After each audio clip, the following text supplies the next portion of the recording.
Good morning. I think we're having some connection issues and Dr. Vadivel hasn't been able to join in as yet. Okay, I just see him coming online now. Okay, there we go.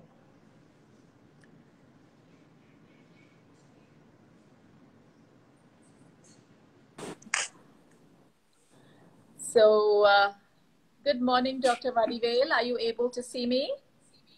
Yes. Can you able to see me? Yeah, I can. Yeah. Good morning to all our viewers.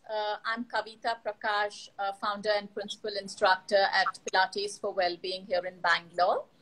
And today I'd like to welcome Dr. Vadivel, who's the Chief Naturopathy Consultant at Naad Wellness, which is located in Kundli, Haryana. So we are going to be talking all about chakras or energy points in the human body and how these energy points help with the well-being of a person. So good morning, Dr. Vadivel. How are you doing today? Namaste. I'm good. Namaste. So, how you are doing well? Yeah, I think you, the volume is not all that, I can't hear you very well. So would you be able Is it to? clear now? Yeah, I think it's a little better now.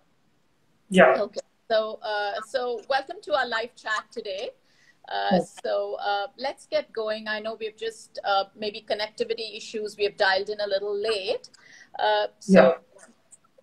My first question to you would be, what are chakras or energy centers in our body? I'm constantly intrigued by the chakra system, and I've been doing a little bit of reading on Google and trying to practice, to release blocking of these chakras. So it would be helpful if you, throw some light onto the chakra system to our viewers today.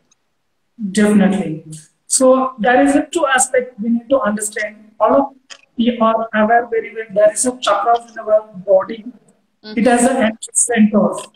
So what people will know only about this aspect, but we have to understand in a two aspect. Okay. So one is from the metaphysical aspect, one is from the scientific aspect. So from the metaphysical aspect, these are all the energy centers where the energy flows from one chakra to another chakra in order to keep our prana shakti to expand through your body. Right. So each and every chakra has their own level of energy and own level of function. Similarly, when it comes to the scientific aspect, these are the nerve centers which is associated with your particular endocrine glands. Okay. So this is the scientific aspect. Okay. So simply speaking, in anatomical term, there is a level of mesh of energy centers with the nervous system, blood vessels, all connected to the endocrine glands. Okay. Okay. Now, sorry, go on. So it can regulate that particular region and particular glands which pertains to that particular chakra or the energy centers or the particular nerve plexus. Okay. Now, we often hear about these energy centers or chakras being blocked. So what does that exactly mean? Of course. So the blockage means, again, we have to understand the importance of flow. For that, I want to give you one simple example. If you're taking the river, the water is flowing constantly. Right. So in the center of the flow, if you see, there is no sedimentation, there is no any unwanted things is staying there, right, including the fungal, all these things. But if you see the sides of the river, you can see that probably some sedimented things. So this is the perfect example of the blockages. So if the energy, that means the current flow is not happen properly. Okay. So the blockages will happen. Okay. So the blockages will happen due to the lack of flow of the energy. This is the primary source of the block. Okay. So how the block will happen? This is two aspects. One thing is completely we are not giving the flow. That means our body postures. The support posture, which impede the flow, anything which restricts the flow, including our body posture, the bad body posture. That has a reason for the blockages. That is one of the reason. Okay. Also, each and every chakra has their psychological connection with us. Okay. So, any of the negative thinking or negative thoughts, that also will affect the flow. Okay. That may end up in the blockages. Okay. Okay. I mean, I know it's a very interesting aspect, you know, once you start reading about them and actually, you know, practice it, you know, with your meditation and all of that. So moving on now, I know you probably haven't heard much about Pilates, but I'm open to any questions that you might have for me. Of course, just I would like to know, even from my experiences, Pilates is more or less 90%, I can say 90% is closely related to the yoga. So I would like to know the big difference between the classical Pilates and yoga. Okay. Okay, now Pilates and yoga both are low intensity movement practices. Both are holistic practices. Now, yes, I would say the major difference is with Pilates, we do use resistance-based or support-based equipment to be able to correct any postural discrepancies or pain in a person, or say even to work from attaining fitness. Whereas in yoga, again, normally I think most forms of yoga don't use any form of equipment. Yes, I know the Iyengar yoga uses props, etc. So that is one of the most, I would say, major difference, equipments versus no equipments. And the next thing would be, now in Pilates, there is a repertoire that we follow. You know, Joseph Pilates, the founder who actually founded this movement practice, regulated the working of these exercises in a form wherein he believed that the body, once you start doing Pilates, will have to work from being aware to be able to naturally correct posture. And as they go along and progress, you know, onto different levels, they tend to become, you know, a lot more aware of their body. They start taking ownership of their practice. They build it into their daily lifestyles, etc. And plus, Pilates works on 6 major principles or fundamentals. One is the breath factor. So it is a movement which needs to be worked with breath. Next is concentration. Then I would say control. The movements are extremely controlled. Then centering is again one of the most important fundamentals, where you're actually working from the center of the body. Then the next one is flow, because every exercise has a flow.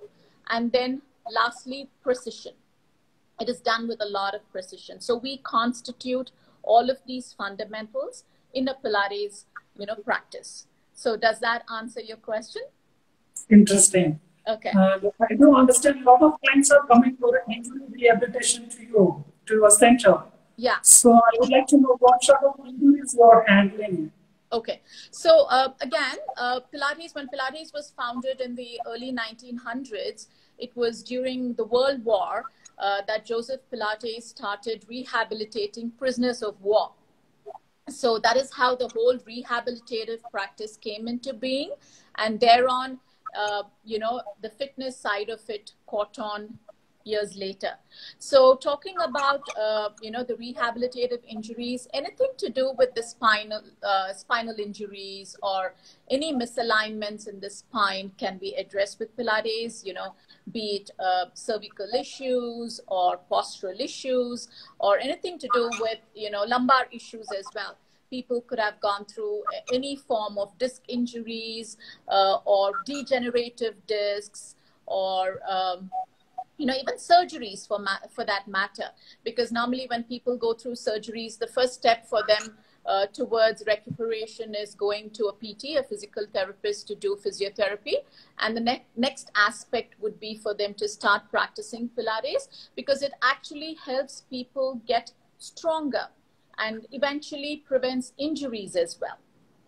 So if you ask me, Pilates aimed at, first of all, uniformly developing the body, meaning, our body, when it is used to doing a constant movement, the overdeveloped muscles get worked upon constantly, and whereas the underdeveloped muscles never get worked upon, which causes injuries in a long run.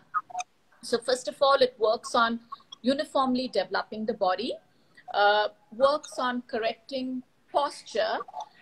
Next, I would say it restores physical vitality in a person. And then I would say it, really helps integrate the mind, as well as which in turn elevates the spirit. So that is why, it is also very holistic to practice Pilates. So we just don't look at Pilates from a fitness perspective. It's more about a practice that people can actually build into their lifestyle to be able to stay injury-free and healthy. Good, that's interesting. When it comes to the holistic aspect, yes, we need to emphasize more on these things, because holistic is the future, that we can cover all aspects. Yeah, absolutely. Okay, now let's move on. Now coming to the chakra aspects. Now, how does one know if their chakra is not balanced or it is blocked? Okay, so actually for this, first of all, we should understand the subtle aspects. So what is that subtle? So as a human beings, we had a physical body. We know that only. Yeah. But as a beings, we had a coverings in a metaphysical science. So if you see this thing, we call it the koshas. That is a pancha koshas. That is a 5 different shells. That is the 5 coverings. Okay. For the atma, other soul, we are calling this. Okay. So first we need to understand these subtle aspects in order to understand whether my chakra is blocked or not. So for that, so I wanted to explain what are these koshas and how it impacts on the chakras, and how we get to know my chakra is working or blocked or congested or depleted. Okay.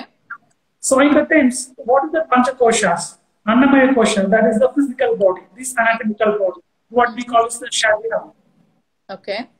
So this is feed the food, that is the food what we are consuming. So this is called Annamaya kosha. Okay. So next one is called Pranamaya kosha.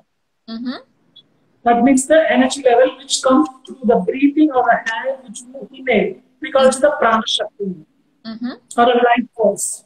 Okay. Third one is the Manomaya kosha. That means our thinking, thought process, mind, all this comes under these things. Right. And the next one is Vijnanamaya kosha. That means the intellect or knowledge. Okay. So the final one is Anandamaya kosha. That is called the bliss state, blissful state. Okay. So that is the connection where the connection between our individual soul, between the universal soul is happening. Okay. So simply, every human being is made up of these 5 sheets. Okay. So if any happenings on these 5 sheets has an impact on your chakras. Okay. For example, if a food combination is not good, the food which you are taking is devoid of vital force, or the wrong combination, or which creates more toxic substance, which affects your Annamaya kosha, that is your physical body. Okay. Further, that causes the blockages on your chakras. Okay. Next, Pranamaya kosha. So improper breathing, including the protected hairs. Nowadays, people are used to sit inside the room and we are breathing the air conditioned air, which is carbon monoxide. Right. So these are the things which blocks the energy, reduces the energy. So as I said, when the flow is reduced, automatically that leads to the blockage. Okay. So like how the center of the stream of the river flows, there is no sedimentation. So when the flow is down or reduced, automatically we are getting the reason for blockages. Okay. Similarly, when it goes to the monomaya question, mind, the negative thinking. No, I'm sorry, Dr. Vadivel. I'm just going to stop you a moment. I just see a message saying that the audio is not very clear.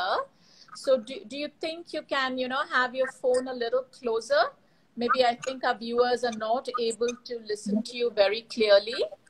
Yeah. Is it fine now? I think that's better. Yeah. I think it helps for you to sit a little closer to the phone. Fine.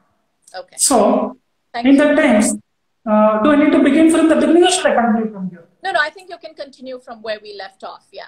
Okay. Fine. So, in that times, when it comes to the monomaya question, it is related to your mind. Okay. Where your negative thinkings, where your negative thoughts, anger, frustrations, all these negative traits has an impact on that energy flow. Okay. So that will reduces the flow. That causes the blockages. Right. So like this, we need to understand the subtle aspects. When you are understanding the subtle aspects, we can understand whether my chakra is working very well or it is black. So this is all the understanding. Once we understand the subtle aspects, then we need to go to the introspection.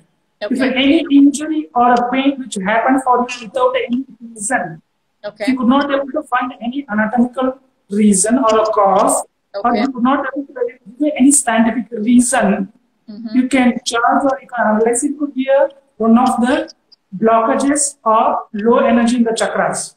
Okay. For example, I can say you simply headache.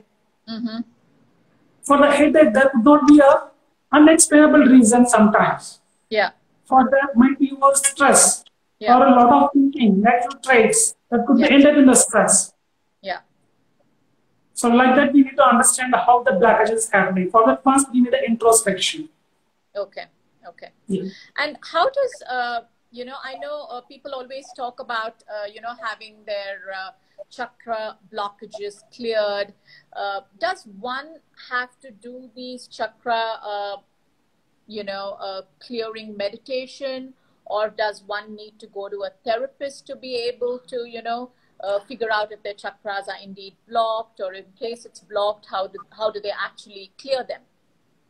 Of course, actually, until we are trained enough or to understand these subtle aspects, we should seek the help from the trained person or the holistic healers, where they can help you to find out the imbalanced chakras, and you can take the guidance or advice from them till you are getting expertise.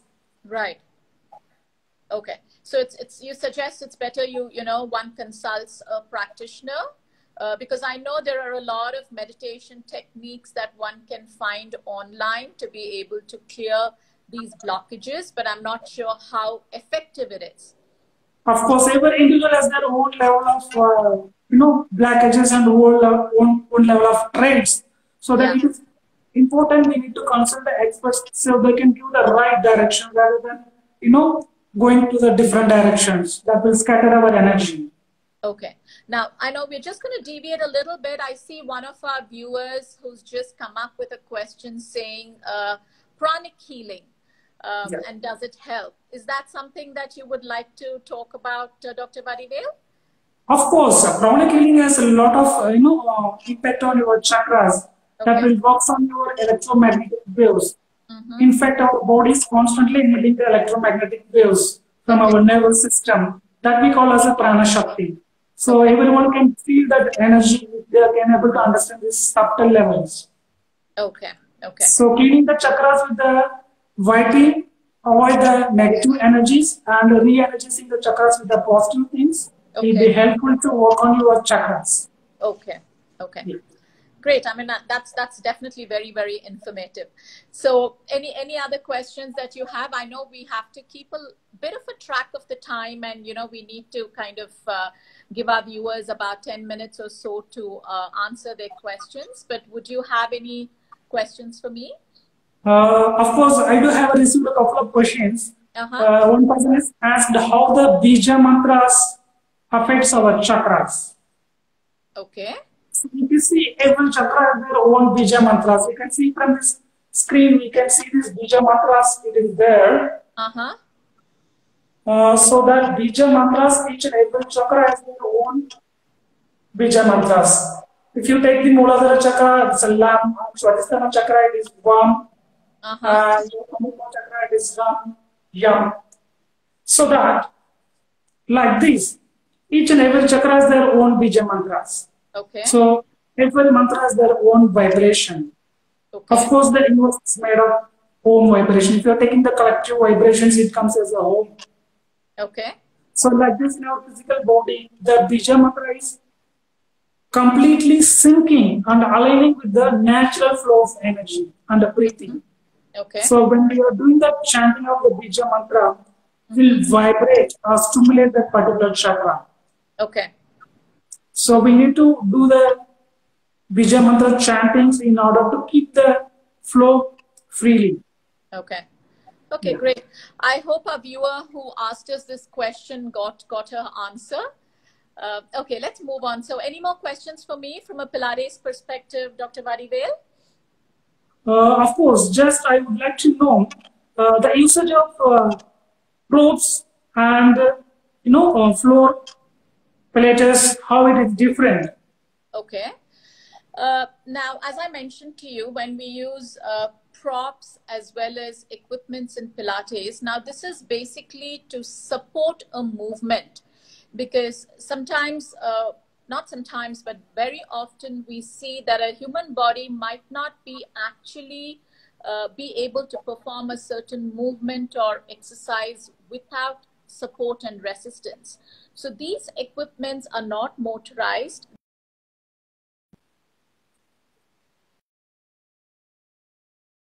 So they're all resistance-based equipments which help and support a movement in a human body.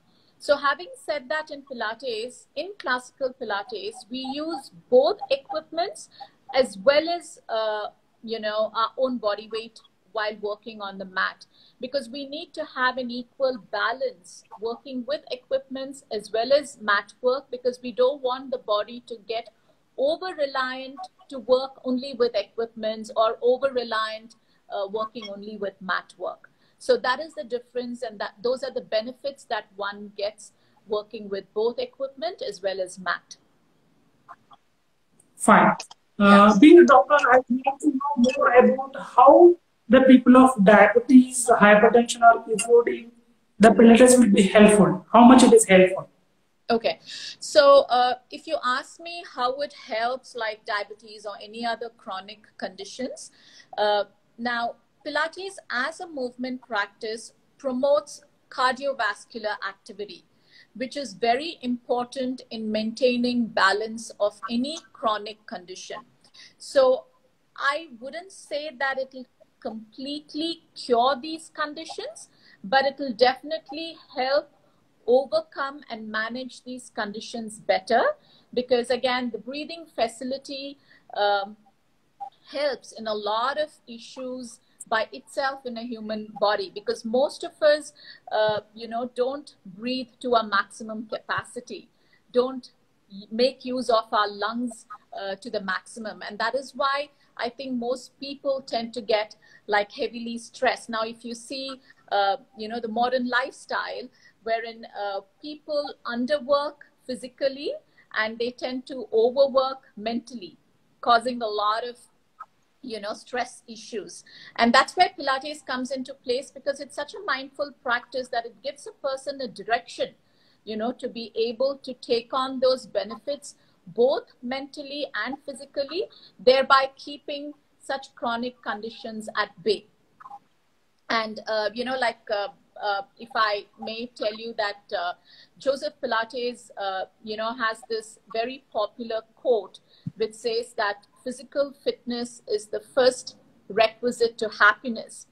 And, he kind of explicits this quote in one of his books called Return to Life, where he says, physical fitness is the attainment and management of a uniformly developed body with a sound mind.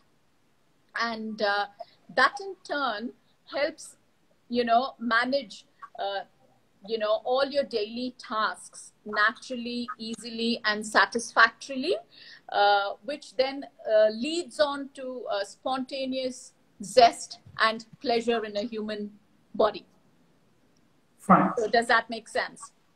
Yeah, exactly. Okay. Good. Okay. Good to know this. So yeah. So now moving on.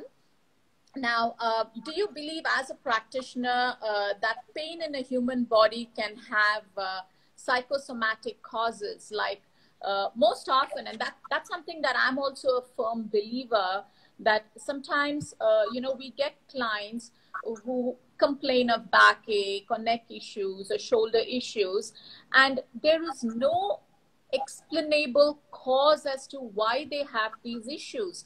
They've gone through, different kinds of scans. They've been to different, doctors trying to find out what the issue but they can't pinpoint. They don't know where it comes and what kind of triggers it. So would you like to talk a little bit about that? Yes. As I said earlier, the example of headache, how the blockages will affect us.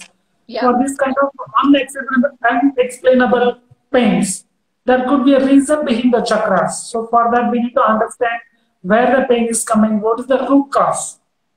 Okay. So when you're looking at the root cause, probably, yes, I can say that 90% it could be the psychosomatic effect.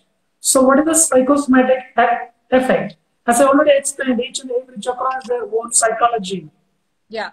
So their mental impacts on your nerve flexors.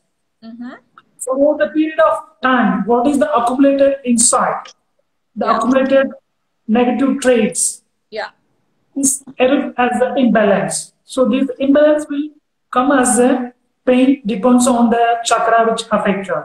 Particularly the people who's having the neck and shoulder pain, the arm pain, and headache, I can say probably their heart chakra and the Vishuddha chakra might be imbalanced. So either it could be congested or either it could be depleted. Okay. But if you see the root cause, it could be somewhere else. It could be from the Muladhara chakra or it could be the Manipura chakra. Yeah. So each and every chakra has own anatomical illness also. Like people who's having a indigestion or a constipation have a depletion in the Manipura chakra. That can, restrict the free flow. So that means because of that Manipura chakra's flow, Vishuddha chakra get depleted. Yeah. So the thing is, we need to understand if any one chakra is affected, definitely there is some indirect influence. Okay. Yeah. So, so sometimes these unexplainable issues that a person has in terms of pain or movement can be attributed to chakras as well. So which is great to know. Now, I know there are 7 chakras, so, or energy points in a human body. Can you quickly, just maybe take us through what each of these chakras stand for, Dr. Vadivel? Of course. So if you see the chakras, it is connected with the Panchabhutas. And I'm going to give you the overall idea how the each chakra has a connection with our physical level and anatomical level and this Panchabhuta level. Okay. So the first chakra is Muladhara chakra. Yeah. So we call it the root chakra. This is the base and the foundation and the balance for all aspects. Okay. So and this chakra is connected with your earth energy. So physically, this chakra is connected with your all kind of mineral depositions. Suppose if you check the bones, phosphorus is there. That is a mineral deposition. And the teeth. So any kind of where the mineral needs to be deposited. So this anatomical structure is connected with the Muladhara chakra. Okay. When it comes to the location of the chakra, it is the point where between your anus and genital region, there is the triangle. We call it the perineal body in anatomy. So this is the plane where your Muladhara chakra is situated. So any imbalance in this chakra may have an impact on your physical level. Especially, you may be prone to get more of joint injuries and dislocations, these kind of things. Especially imbalance in your gait or in what kind of, any kind of joint issues. Okay. So this is related to the Muladhara chakra. Okay. So when it comes to the Swadhisthana chakra, we call it is a chakra which is related to your life samskaras. That is your past life regressions and the karmas. Okay. That means all your mental process has been associated with these things. Okay. So this chakra is related to the water element. Okay. Water and mind. So mainly, yeah. Okay. So mainly it works on life creativity, because it is related closely related to the genital organs also. That means it gives a birth. So it keeps this world or universe lively. Okay. And this chakra point is just below the navel, correct? Exactly on the pubic area. It's in the pubic area. So, okay. Yes. Yeah, okay. So the area is on pubic area. Okay. So there is a pubic bone. We can place that area. Okay. Okay. So and this Swadhisthana chakra is related to your glands like ovaries and testes, related to these glands. Okay. So any imbalance in this chakra may have a trait of, kind of frustration, obsession. Okay. So these are the imbalance characteristics of this chakra. Okay. Great. Next comes to the Manipura chakra. Okay. So we call it as the fire, related to the fire, Agni. Uh-huh. So mainly it works on your digestion. Okay. And related to all your glands, they're like, pancreas, adrenaline, all these endocrine glands are connected with this. And where is this chakra located, Dr. Located Vadivel? exactly on the navel, behind the navel. It's above the navel? Sorry, is that right? Behind the navel. Okay, okay.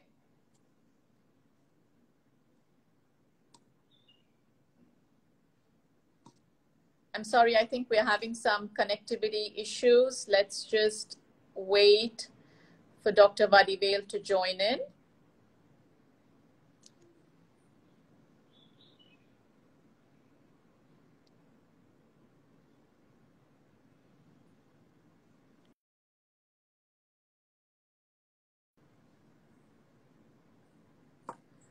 Oh, I'm sorry, I think he's had to go offline. I'm sure he'll call in again. Please bear with us, and really sorry. I know Instagram poses such connectivity issues constantly, but thank you so much for your patience.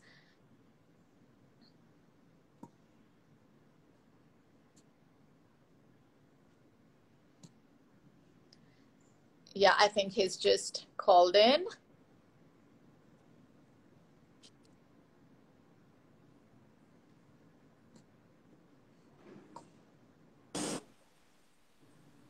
Yeah, sorry, I think again it's a connectivity issue. So we were, please continue. So exactly the chakras are related to your situated in your spinal cord. So just for identification purpose, we are using the landmarks. Right. Suppose I'm telling the navel means it's not exactly on the navel. So it is exactly on the navel level, but close to the level of spinal cord. Okay. Okay. I get that. Yeah. So next one is to the another chakra, that is the heart chakra. Okay. So this chakra is related to the hair energy, that is the prana shakti. Yeah. So it is exactly on the chest region where the notch is coming in between the two breast lines. So this is related to your emotion, love, compassion, all these traits are related to these energy chakras. Okay. So any imbalance in these chakras, you may develop a jealous, fear, anger, this kind of negative traits you will get. Okay. And anatomically, this chakra is related to the thymus gland. There is an endocrine gland where it mainly works on your immunity. Okay. So in the thymus gland is the main source of immune cells called the T cells and B cells. That is a big subject. So if any of emotions, like losing of our close persons, like friends or loved ones, or any of the family members, or anger, frustration, all these are related to your heart chakra. Okay. So this exactly impacts on your immunity. So if you correlate this thing, you can understand. Okay.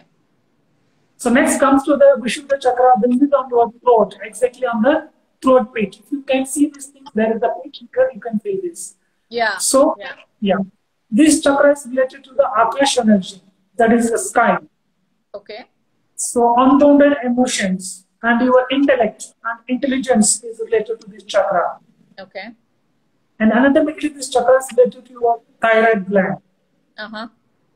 So, mainly, this chakra is related to the communication. So, if the people could not able to communicate properly or could not able to express their imaginative or creative in a right way, there the chakra might be depleted. Okay. Or the person is more irritable or getting more frustrated. These are the negative traits of this chakra. Okay. So these are related to all Panchabutas. When it comes to this Ajna chakra, this is the collection of all these chakras characteristics. Okay. So this, because this chakra controls the pituitary gland through the pineal gland. Because pituitary gland is the organ, endocrine gland, which controls your entire hormonal functions by giving the signals to the things. Right. So it is exactly situated in this behind, in between the eyebrow centers, but it goes very deep into the brain where the pineal gland is situated. Yeah, I have a question. So is that called the third eye? What? Of course, exactly. Often one refers it to. Okay. Yeah. So we have to develop in such a way our mental characteristics, as I said already, the Panchakoshas, food body, energy body, that is a prana body, and the mind body. We need to keep it in a right way, in a positive aspects, to keep this chakra alive and to work on the right directions. Okay. So if any of the flow restriction, one of the chakra has the impact on the Ajna chakra. So it is, in order to keep the Ajna chakra right away in the right direction, the important thing is we have to keep all other 5 chakras balanced. Okay. Okay. In terms of spiritual aspect, we call it is the mind or beyond. So this is the psychological trait of Ajna chakra. Okay. So finally comes to the Sahasrara chakra, that is your center of the head. So this is beyond the limitation. It has no, anatomical or physiological importance since it is related to the spiritual aspect. Okay. So no need to discuss more about this aspect. So when it comes to the health aspect or a well-being aspect or a holistic aspect, till Ajna chakra is enough to focus. Okay. Okay. Yeah. Thank you so much for throwing so much of light into, the chakra system. It's been extremely informative. So I'm just keeping a track on the time as well, Dr. Vadivel. Are there any questions that you've received that you might want to look into and answer? Yeah, one of the guests was asked whether chakra can be balanced through the asanas. Okay. If chakras can be, if I understood right, the question was if chakras could be balanced through asanas. Exactly. Okay. Okay. I can say yes, but not completely. Okay. The reason is, as I said, we need to focus the 5 coverings of the body. Of course, during the asanas, we'll work on only on your Annamaya Kosha, that is the physical body. Okay. In some sort, it will release the congestions, but not completely. Right.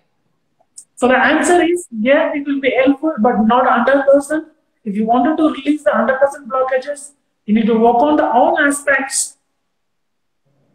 So that means we have to look for other aspects, your psychological aspect, your lifestyle aspect. As we said, how the Pilates is helpful as a holistic well-being approach. We need to work on these all dimensions. Okay. Okay. And I have one question here, which, I'm going to kind of put out. How often does one check in with their chakras? Meaning, how often does one need to do this chakra balancing? Is that something that they can do it on a regular basis, fit it into their schedule? So this varies person to person because there is no standard size which fits for everyone. Like every person fits their own level. I may eat very less, some other person eats more. And some other things doesn't require food also at that time for a being just one time is enough. Okay. So it depends on the person's level of blockages and person's level, how much is exposed to the vulnerable conditions. It varies. But randomly speaking, at least every week, it is advisable to check, work on your chakras so that you can keep it on track very well. Okay, okay. Great. That's lovely, Dr. Vadivel. If you do not have any questions for us, I'm just being a little conscious about the time. I think, Instagram has this feature where at the end of 60 minutes, the, live chat just goes off. So do you have any questions for me from a Pilates perspective? I think I completed all my questions. You did. Okay. Yeah. And if at all you do visit Bangalore anytime, you must come and visit us at the studio and probably do a lesson with us as well. And then, see for yourself as to the differences that you can find between yoga and Pilates and the similarities as well that you can identify within both these practices. So, yeah. We do welcome you to the Naad Wellness. No, I'd love to, but considering, the lockdown that's going on. So all of us, we're really unsure as to when we can actually travel out anywhere we want. But at some point in time, I'd love to come and visit Naad Wellness. So great. I think that was a very, very informative session today. And thanks to all our viewers who joined us.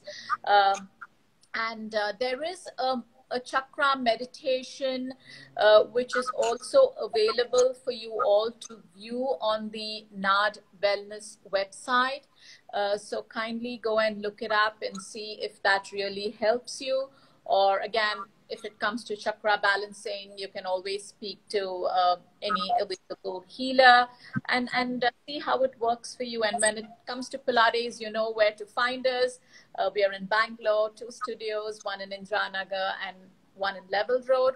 So hopefully with the lockdown lifted, we should be able to resume our lessons from Monday onwards. So finger crossed for now. So great. Thanks again. And please follow our stories and look out for the updates because we are doing this, wellness weekend on a regular basis. It could be either on a Friday, Saturday or Sunday. And feel free to write in with any questions that you might have, to Dr. Vadivel as well as myself. And in any case, if some of you have joined our chat late today, you'll find this video recording on IGTV. So a big thank you to all of you again, and see you all the next time around. Thank you so much, Dr. Vadivel. It was such a pleasure talking to you today.